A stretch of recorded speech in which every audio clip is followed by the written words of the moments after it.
大家好，我是小蔬果，今天分享给大家一个技巧，往冰箱里放一个口罩，一年能少交几百电费呢。看完记下来，回家赶紧试试。冰箱家家户户都有，平时用来保鲜一些蔬菜水果，用起来非常的方便。每年到了夏天的时候，还可以冻上一些饮料、啤酒、雪糕之类。但是很多人都不知道，在冰箱里面可以放一些小东西，不但可以为你省下来电费，而且还可以帮你解决冰箱中的很多小烦恼。比如说冰箱里面有异味，冰箱里面的冰霜，冰箱里面耗电的问题。今天教会你几个小方法，可以为你省下来不少电费呢。下面一起跟着小果看看怎么做吧。现在随着科技的发展，家里用的冰箱普遍都已经更换成了变频冰箱，小果家就换了一台多门的智能变频冰箱。而这种冰箱有一个特点，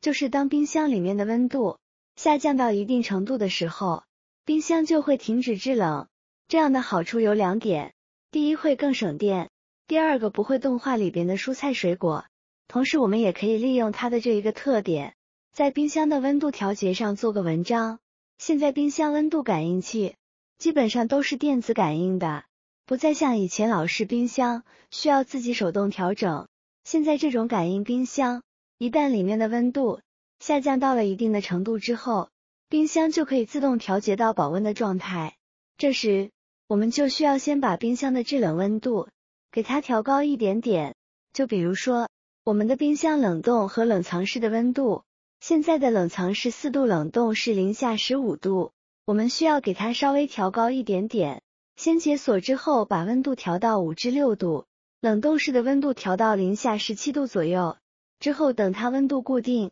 那么我们现在就可以在冷藏室中做文章了，让它维持在一定的温度上，不用启动冰箱。首先我们需要准备2个矿泉水瓶，瓶子里面的水喝干净之后，把瓶子给它刷洗干净，然后往上面倒上自来水，将2瓶都灌满。如果你家里的冰箱空间比较大，那么可以多装几瓶，选择容器时最好不要选用玻璃瓶，这样就算是经过冷冻过后，也不会有任何的安全隐患。2瓶都装满以后，现在我们把盖子拧紧，一定要确保盖子完全的拧紧，不会出现漏水的现象啊。接着我们把2瓶水都放到冷冻室里边，进行冷冻24个小时。冷冻了1天了，现在我们来看看，现在2瓶水都已经完全的变成冰块了，硬邦邦的，要的就是这种效果。现在我们就可以将这2块冰块直接放到冰箱的冷藏室里边了。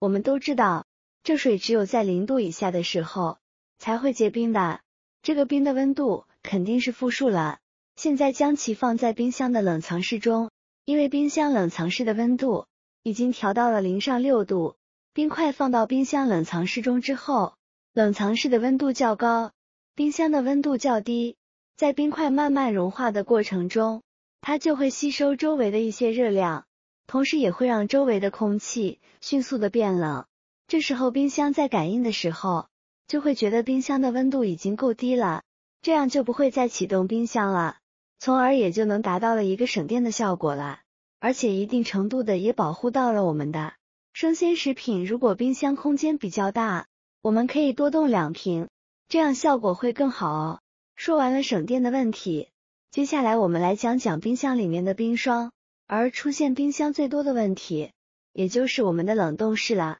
冰箱的冷冻室啊，我们拉开抽屉之后，都会听到一种摩擦的声音。我的这个今天不是很明显，因为近期我才打扫过。您打开家里的冰箱就可以看到，里面呢会有很多的冰霜，而且冰霜就是由于冷冻室中，由于温度比较低，空气中水分含量较高，这些水分子凝结在冷凝管上之后，就会产生冰霜。当冰箱中产生那种厚厚的冰霜之后，第一，它会缩小我们的使用空间，第二，这种冰霜也会让冰箱更加的耗电，这时我们就要想办法处理一下了。我们可以准备一个口罩，之前因为疫情的影响，一般口罩我们都会一次买很多，现在都会剩下来很多，将它的口罩一边剪下来，这样口罩就会形成一个小口袋。这时我们再准备一卷卫生纸，多撕几张下来，然后装进口罩中，再用口罩棉绳将开口拴紧实就可以了。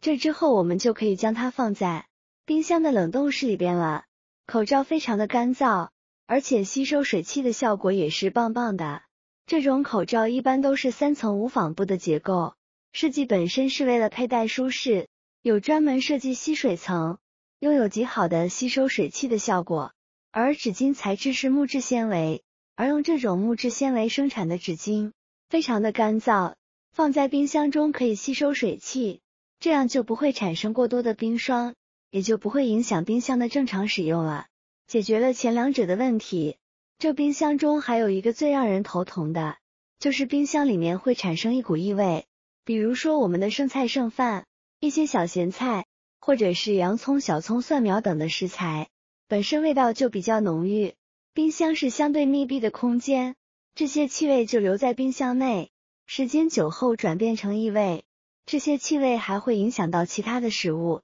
被污染后的其他食物也会产生异味。这些异味不仅仅是闻起来不好闻的问题，更多的是污染食物，然后使用这些食物就会影响到我们的身体健康。如果你也正在懊恼这个问题，我教你一个小办法，同样的用口罩就能解决一个方法。我们先将口罩棉绳的一边剪裁下来，这时候口罩就是一个带隔离的小口袋了，先放在一边。这时候我们准备1包小苏打和1包茶叶，什么茶叶都行，我们将茶叶和小苏打分别装入口罩的2层里边，然后再用口罩的胶条将其密封起来。现在我们放入冰箱里面，就可以去除异味了。因为茶叶里面含有茶多酚、茶叶碱等多种成分，拥有吸附异味的作用，是天然的空气清新剂，而且很多地方都可以买到，家附近的超市、便利店或者菜市场都可以买到。而小苏打是一种化学性质活泼的物质，既能和酸性物质反应，又能与碱性物质反应，所以小苏打可以和一些臭味气体发生反应，产生无味的二氧化碳等其他，从而起到去除异味的效果。而且茶叶本身就带有清香的味道，将一些茶叶放在冰箱里，减少冰箱异味的同时放一段时间之后，冰箱里面还会带有一股自然的茶香味哦，一举两得。以上就是今天跟大家分享的冰箱如何节约用电量，如何防止冰箱的产生，以及如何去除冰箱异味的方法了。今天的分享就到此为止，不知道您是否学会了呢？如果我的视频对您有帮助，欢迎点赞、转发和分享，期待能帮助到更多的人。点击我的视频头像，您还可以发现更多生活小技巧，每天都有精彩内容更新，别忘了关注我，感谢您的支持。我是小蔬果，下期见。